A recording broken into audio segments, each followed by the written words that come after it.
Hello guys, welcome back to DevOps Desk. In our previous video, we created an IAM user and enabled MFA for that user.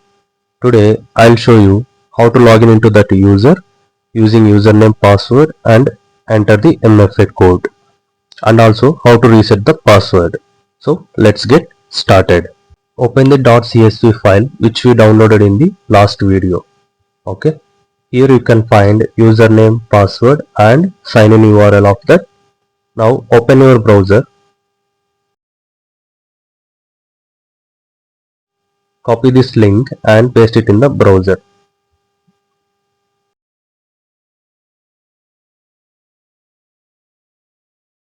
You have to enter username and password here.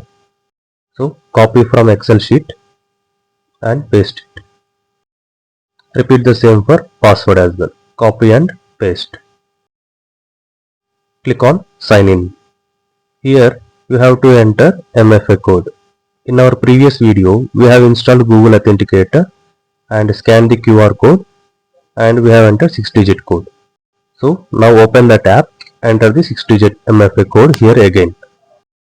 Click on sign in. Now you have to reset your password. So enter the current password, same from Excel sheet, and you have to enter your new password. Keep your new password as 14 character length, consists of uppercase, lowercase, special characters and numbers for security purpose.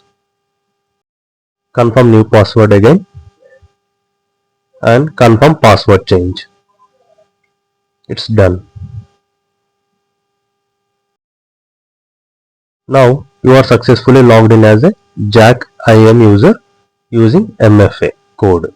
Okay, and that's how you log in as IAM user, reset your password and use MFA code to secure the access. If this video helped you, give it a thumbs up, subscribe to the DevOps Desk and stay tuned for more AWS tutorials.